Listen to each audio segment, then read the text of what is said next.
tudo bem com vocês? Vamos fazer a leitura de toda a Bíblia, dia a dia, durante 365 dias, desde Gênesis até o Apocalipse. Hoje leremos o livro de Gênesis, do capítulo 1 ao 3. Mas antes, vamos viajar um pouco sobre esse livro tão rico. Você sabia que é um dos livros mais lidos e referenciados na Bíblia? É também um dos livros mais conhecidos.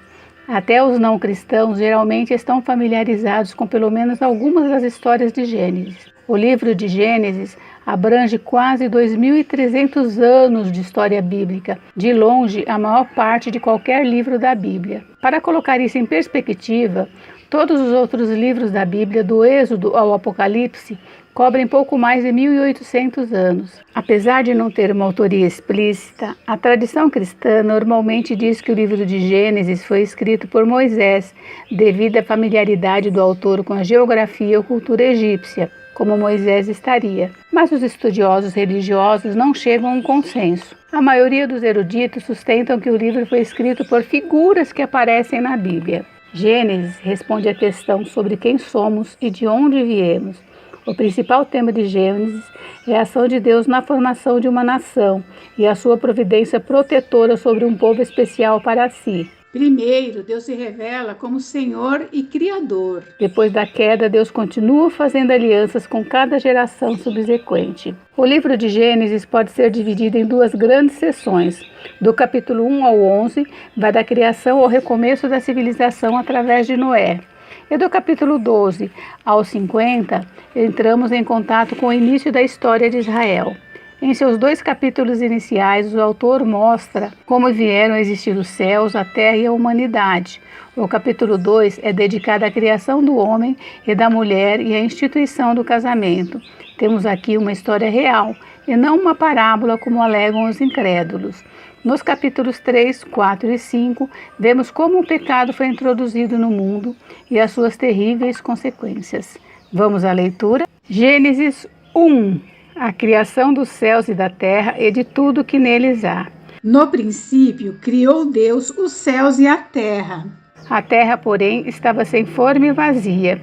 Havia trevas sobre a face do abismo e o Espírito de Deus pairava sobre as águas. Disse Deus: haja luz. E houve luz. E viu Deus que a luz era boa, e fez separação entre a luz e as trevas. Chamou Deus a luz dia e as trevas noite. Houve tarde e manhã, o primeiro dia. E disse Deus: haja firmamento no meio das águas, e separação entre as águas e águas.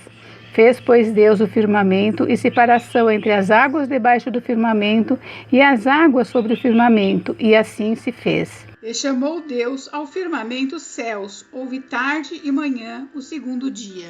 Disse também Deus: ajuntem-se as águas debaixo dos céus num só lugar, e apareça a porção seca, e assim se fez. A porção seca chamou Deus terra, e ao ajuntamento das águas mares, e viu Deus que isso era bom. E disse: produz a terra relva, ervas que deem semente e árvores frutíferas que deem fruto segundo a sua espécie, cuja semente esteja nele, sobre a terra.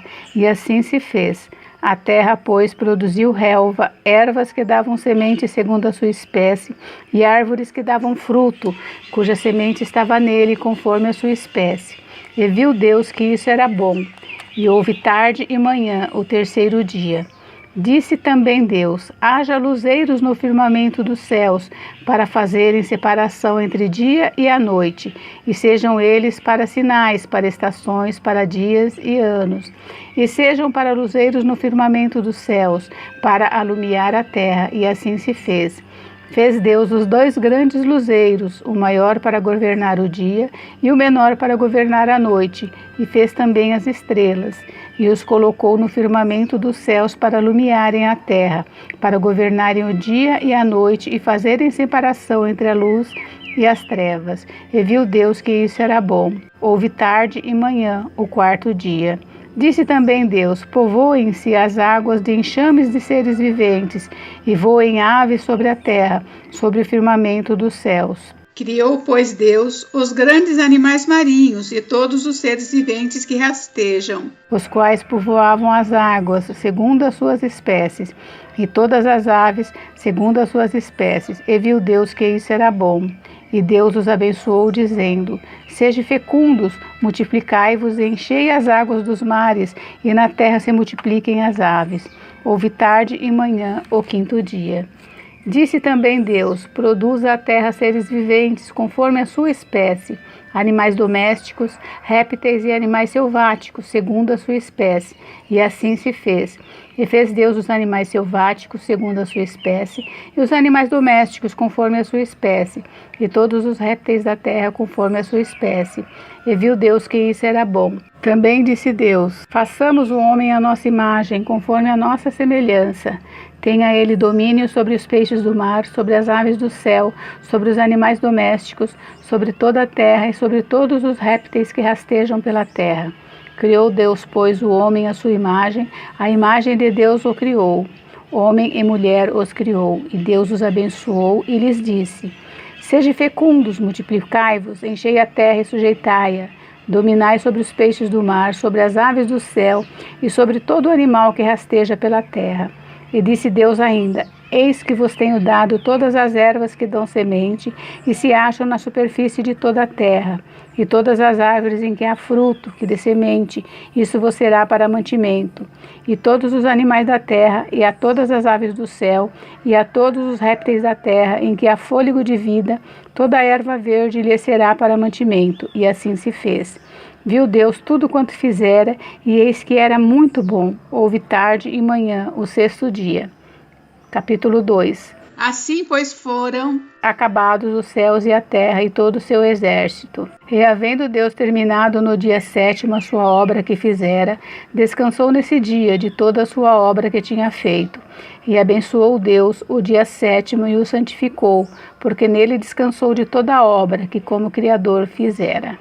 A formação do homem. Esta é a gênese dos céus e da terra quando foram criados, quando o Senhor Deus os criou. Não havia ainda nenhuma planta do campo na terra, pois ainda nenhuma erva do campo havia brotado, porque o Senhor Deus não fizera chover sobre a terra, e também não havia homem para lavrar o solo. Mas uma neblina subia da terra e regava toda a superfície do solo. Então formou o Senhor Deus ao homem do pó da terra e lhe soprou nas narinas o fôlego de vida. E o homem passou a ser alma vivente. E plantou o Senhor Deus um jardim no Éden, na direção do Oriente, e pôs nele o homem que havia formado. Do solo fez o Senhor Deus brotar toda sorte de árvores agradáveis à vista e boas para alimento, e também a árvore da vida no meio do jardim, e a árvore do conhecimento do bem e do mal. E saía um rio do Éden para regar o jardim, e dali se dividia, repartindo-se em 4 braços. O primeiro chama-se Pison, é o que rodeia a terra de Avilá, onde há ouro. O ouro dessa terra é bom. Também se encontrou lá o bidélio e a pedra de ônix. O segundo rio chama-se Gion, é o que circunda a terra de Cuxi. O nome do terceiro rio é Tigre, é o que corre pelo oriente da Assíria. E o quarto é o Eufrates. Tomou, pois, o Senhor Deus ao homem e o colocou no jardim do Éden para cultivar e guardar. E o Senhor Deus lhe deu esta ordem: de toda árvore do jardim comerás livremente, mas da árvore do conhecimento do bem e do mal não comerás, porque no dia em que dela comeres, certamente morrerás. A formação da mulher. Disse mais o Senhor Deus: não é bom que o homem esteja só. Far-lhe-ei uma auxiliadora que lhe seja idônea. Havendo, pois, o Senhor Deus formado da terra todos os animais do campo, e todas as aves do céu, trouxe-os ao homem para ver como este lhe chamaria. E o nome que o homem desse a todos os seres viventes, esse seria o nome deles.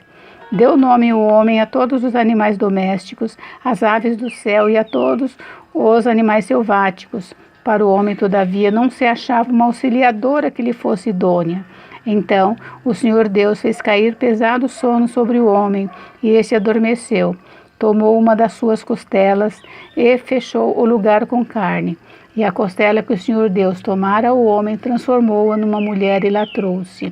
E disse o homem: esta afinal é osso dos meus ossos e carne da minha carne, chamar-se-á varoa, porquanto do varão foi tomada. Por isso, deixa o homem pai e mãe e se une à sua mulher, tornando-se os dois uma só carne. Ora, um e outro, o homem e sua mulher, estavam nus e não se envergonhavam.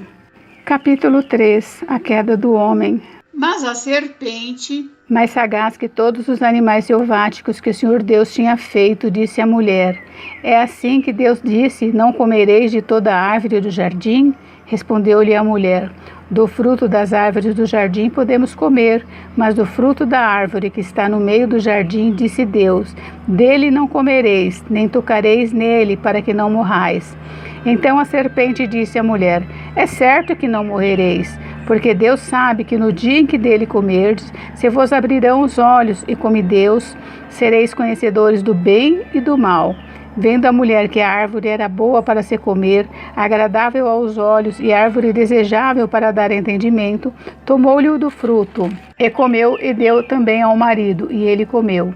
Abriram-se então os olhos de ambos, e percebendo que estavam nus, coseram folhas de figueira e fizeram cintas para si. Quando ouviram a voz do Senhor Deus, que andava no jardim pela virada do dia, esconderam-se da presença do Senhor Deus, o homem e sua mulher, por entre as árvores do jardim. E chamou o Senhor Deus ao homem e lhe perguntou: Onde estás? Ele respondeu: Ouvi a tua voz no jardim, porque estava nu, tive medo e me escondi. Perguntou-lhe Deus: Quem te fez saber que estavas nu? Comeste da árvore que te ordenei que não comesses? Então disse o homem: A mulher que me desse por esposa, ela me deu da árvore e eu comi. Disse o Senhor Deus à mulher: Que é isso que fizeste? Respondeu a mulher: A serpente me enganou e eu comi. Então o Senhor Deus disse à serpente: Visto que isso fizeste, maldita és entre todos os animais domésticos, e o és entre todos os animais selváticos. Rastejarás sobre o teu ventre e comerás pó todos os dias da tua vida. Porém, inimizade entre ti e a mulher, entre a tua descendência e o seu descendente. este te ferirá a cabeça e tu lhe ferirás o calcanhar. E disse a mulher: Multiplicarei sobremodo os sofrimentos da tua gravidez. Em meio de dores darás à luz filhos. O teu desejo será para o teu marido, e ele te governará. E a Adão disse: Visto que atendeste à voz da tua mulher e comeste da árvore que eu te ordenara que não comesses, maldita é a terra por tua causa. Em fadigas obterá dela o sustento durante os dias da tua vida. Ela produzirá também cardos e abrolhos, e tu comerás a erva do campo. No suor do rosto comerás o teu pão, até que tornes a terra, pois dela foste formado, porque tu és pó, e ao pó tornarás. E deu o homem o nome de Eva, a sua mulher, por ser mãe de todos os seres humanos. Fez o Senhor Deus vestimenta de peles para Adão e sua mulher, e os vestiu. Então disse o Senhor Deus: Eis que o homem se tornou como um de nós, conhecedor do bem e do mal.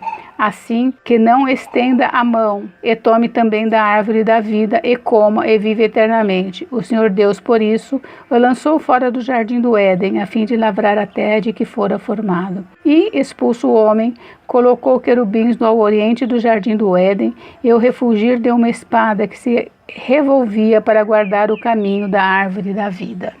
Até a próxima leitura. Beijos, beijos.